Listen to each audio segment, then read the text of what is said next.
Morning everyone, welcome to day 3 and part 2 of our video of our COVID holiday for 2020. You can see it's raining today, so what we're going to do today is we actually are going to Sandown. We didn't yesterday because it took 2.5 hours to get fed, and by that time we had to get back for the United game, so we missed Sandown yesterday. So we decided we're going to go and do it today because it's not as windy as yesterday, but it is lovely style, chucking it down. So try and get out the wind. We're going to go to Sandown because they've got a pier and we can do indoor activities today. So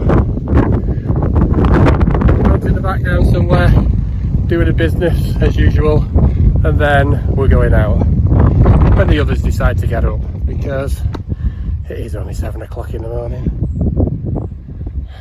Am I the only idiot who gets up at 7 to take the dog out on a holiday? Anyway, so hope you enjoy the day, because we do. Now it's 20 to 11 and we've still not set off for our little trip to Sandown. But the good news is it stopped raining. It's still blowing a gale though, but it stopped raining. And as usual, I'm sat here waiting for the 3 Muppets to turn up, but with no dog today because she's not allowed on the pier. So she's staying back in the flat in a little cage we brought with. Well, it's a big cage actually we brought, so she can't trash the place while we're away. So come on, Charlotte, Georgia and Will, get your act together and let's get going, so I can whoop your asses at Crazy Golf. So as you can see, we're going right across to the east side of the island to the coast, and it's probably going to take us about 45 minutes or so. So we've just been in this place behind us here, Barnaby's, for lunch. It's not really a restaurant, it's more of a cafe, but they did amazing lattes. They were hot. First one I've had on the Isle of Wight, that's hot. And great Knickerbocker glories. Amazing. Now we're going over there to the pier to go and play Crazy Golf, hopefully. And it's absolutely hammering it down.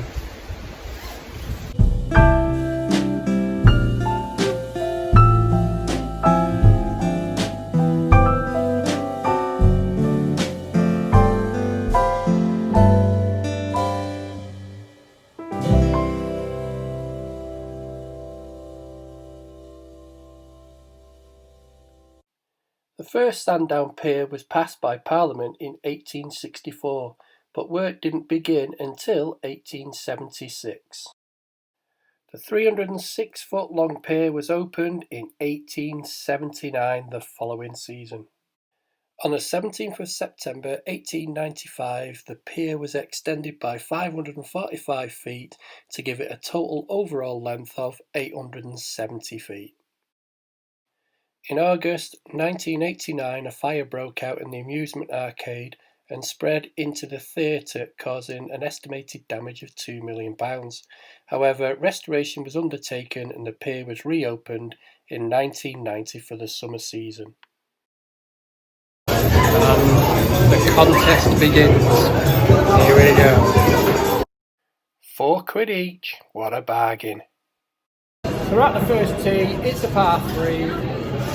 Charlotte's going first, then Will, then me, then Little G. That's the order.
just getting the count in, and we know who came last. That would be me. Yeah, we have to because we just touched it something. So the scores are in. Charlotte got 40, Will got 36, I got 47, and the winner is little Georgia. Well done, Georgia. First time you've ever won anything in your life.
Georgia's so proud of her winnings.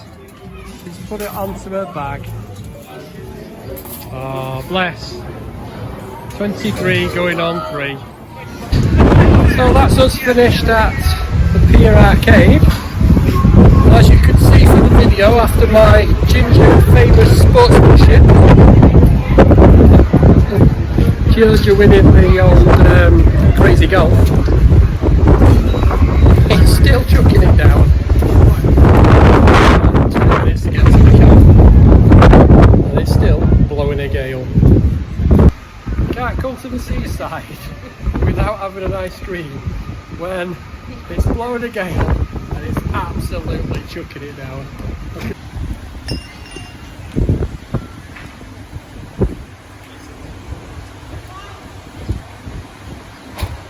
Anyway, chocolate. Someone always has to go one better, don't they? Hey, we got a £2.50 ice cream. How much was yours? Well, you were taking a bloody picture. I went to this one and you went to that one. Oh, well, You okay. had to get one worse than me, didn't you? Right, where did we park the car then? Oh, there it is.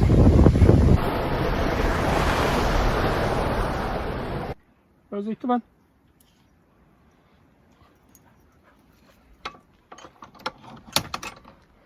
Morning everyone, and welcome to day 4 of our COVID holiday to the Isle of Wight at 2020. Now then, help as usual, taking the dog for its ablutions, and I've come across this here. Looks like a bit of a chalk quarry, and it's as you can see, we've got something pretty bright up there today. It's going to be a beautiful day, I think. So today we've decided we're going to go to Carisbrooke Castle. Carisbrooke Castle, I think that's how you say it. And it was built in the 13th century, so 1200s. And we've had to book that, so we booked it yesterday because we're taking this stupid dog with us. Anyway, we're going to find out what that's all about, and it's pretty much smack bang in the middle of the island.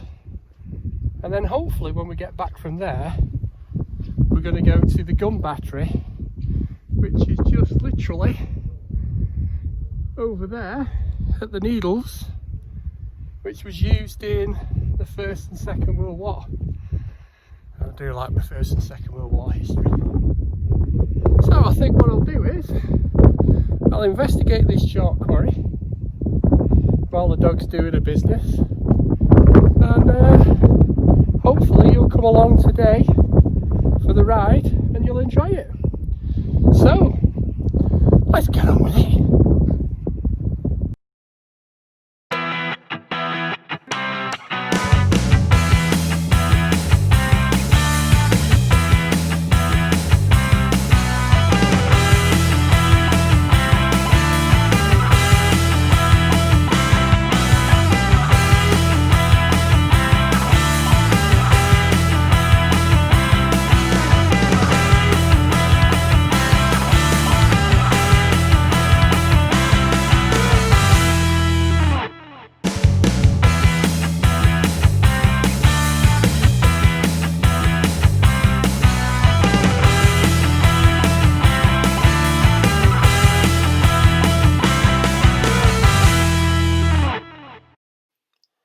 So the castle is just about 25 minutes away towards the centre of the island.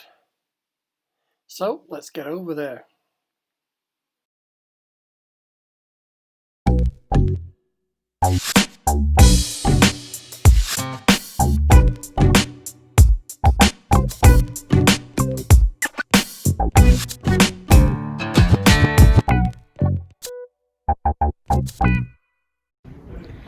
So here we are at the entrance to the castle. So most of the castle is open.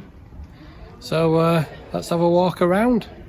First of all, we're going to go around the outside for some reason. But we're going to have a look around the gardens. Carisbrooke Castle has been an artillery fortress, a king's prison and a royal summer residence. So let's go and find out exactly what all this is about. Carisbrooke Castle has been the central place of power and defence on the Isle of Wight for over 1,000 years. During that time it's been a Saxon fortress and a castle of the Norman conquest. Much remodelled during the Middle Ages under Elizabeth I, but it's most famously known for King Charles I was held here as prisoner during the Civil War shortly before his execution. Since then, Carisbrooke Castle has remained a symbolic centre of the island, not least as its residence for its governor. At the outset of the Civil War in 1642, the castle passed into the hands of the parliamentary forces. Its principal use until 1660 was a prison for important royalists, the most noble inmate being Charles I. In 1647 to 48. Later it was used as a prison for his youngest son and for his daughter, Princess Elizabeth, who died here in 1650 at the age of just 14. Charles I came to the island in November 1647 after he had escaped from the house arrest at Hampton Court, in the hope that he might be able to act more freely. Charles made two very unsuccessful attempts to escape in March and May of 1648. In September of that year, he was removed to Northampton for unsuccessful negotiations with Parliament. He was then moved by stages to London for his execution in Whitehall on the 30th of January 1649. Now this is the room where they kept Charles I, and the window you can see here is the one he tried to climb out of. In 1913, Princess Beatrice had the place modernised to become her summer residence, which she continued to use until 1938.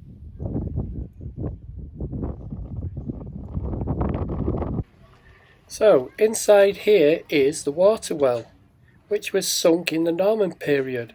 It has a total depth of 161 feet, with a depth of water of about 40 feet. Its masonry extends 16 feet. The remaining portion is cut into the rock with a diameter of about 5 foot 3 inches. The present well house and wheel were constructed in 1587. Replacing a similar one which was from around 1334. The diameter of this wheel is 15 feet and 6 inches. Today you can still see this wheel being moved by donkeys. There are 4 donkeys on site and they work for about 6 minutes each day. Here you can see 2 of the 4 donkeys. The other 2 donkeys are out in the field, and they are about 20 years old. Certainly can't beat the UK for prices, can you?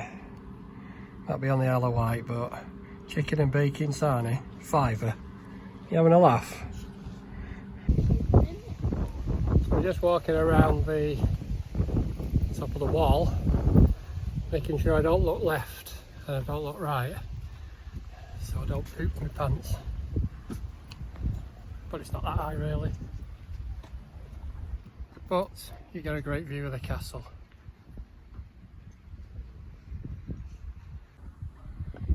I can see my truck from here. Can't beat a bit of medieval plumbing. I don't think I'd like to be underneath that though when it's raining.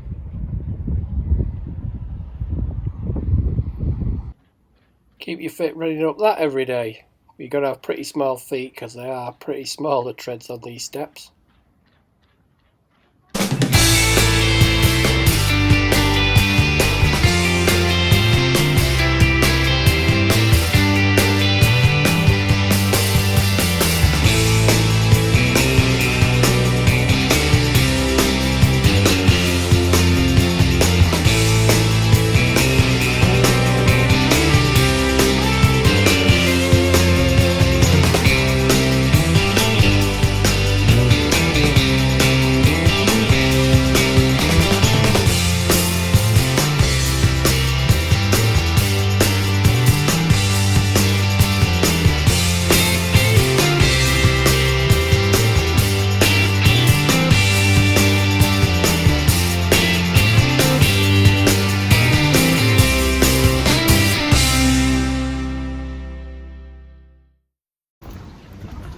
So that was our trip around Carisbrooke Castle. Well worth the 30 quid for the family ticket. So check it out for yourself.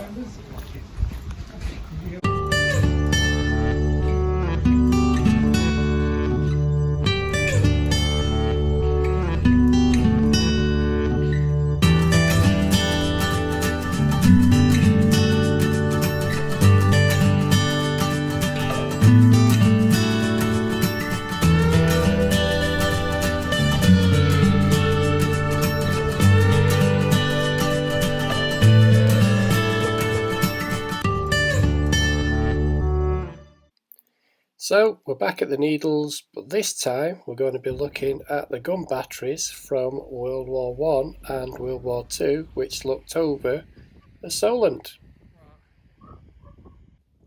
The Needles gun batteries are 2 military batteries built above the Needles stacks to guard the west end of the Solent. The fields of fire was from approximately west-southwest clockwise to northeast, and they were designed to defend against enemy ships attacking the port of Southampton. So this is the old gun battery, and it was constructed between 1861 and 1863, and it was equipped with 6 7-inch Armstrong rifled breech loading guns. These were replaced by 4 7-inch and 2 9-inch rifle muzzled loaders in 1872 and 6 9-inch field muzzled loaders in 1893. The 9-inch guns took a team of 9 men to load and fire. These guns fired projectiles weighing 256 pounds or 116 kilos. The 9-inch guns remained in place until 1903, when they were discarded by throwing them over the side of the cliff. What a good idea that was. These were later recovered, and the 2 are now on display at this old battery. Early searchlight experiments were conducted on this site between 1889 and 1892, and the present observation post you can see here and its searchlight was built in 1899. The old battery is now a Grade 2 listed building and is now part of the National Trust. And right at the end of the old battery you will find the Needles and the Needles Lighthouse. So, this is what they called an Anderson shelter.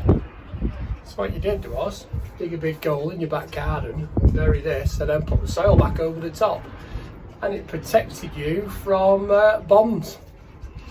So they said. Not a chance. The Anderson shelter was named after the then Home Secretary, John Anderson, and it was designed by William Patterson, a Scottish engineer. It was an inexpensive, simple domestic shelter. By September 1940, 2,300,000 Anderson shelters had been produced, which would have protected 12.5 million people. This was about a quarter of the population of the UK.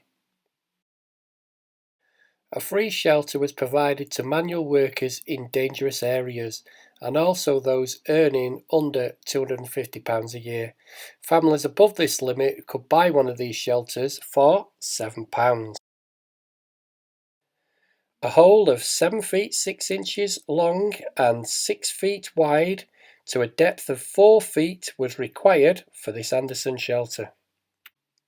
Then 6 curved steel sheets were inserted and bolted together to form the arch. It was then suggested that the top was covered with at least 15 inches of soil. They were designed to hold up to 6 people sitting or standing, or 2 lying down. They were small, dark, smelly, and usually damp and wet inside, as you could imagine. And would they have saved you from a bomb? I doubt it. So that's the old battery behind us. Up this big steep hill is a new one.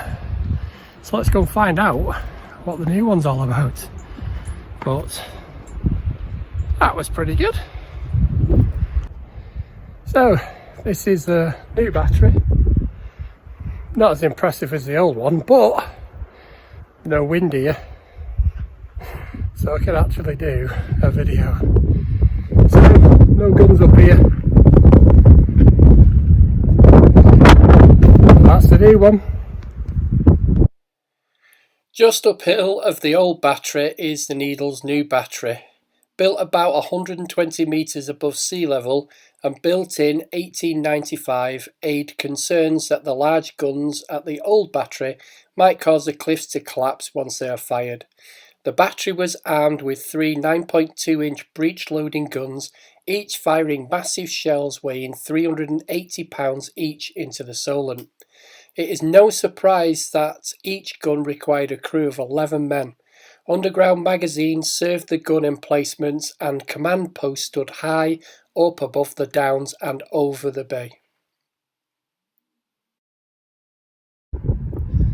So the guns were massive big things, which actually the barrels of the guns stuck over that actual wall, and there were giant platforms here so the artillery guys could actually load the shells to fire over the Solent. So these big areas here were just full of naval guns. At the height of the Cold War, the new battery was used to design and test rockets for the military. A pair of underground rooms were used linked by this tunnel. In this secret complex, scientists worked on the rockets including Black Knight and Black Arrow. These chambers have been refurbished to show how the tests were carried out and what life was like for the scientists engaged on this top secret project. Unfortunately, we weren't allowed in because of our lovely COVID. After seeing action in both the First and Second World Wars, both the old and new batteries were closed in 1945, and 30 years later they've been acquired by the National Trust.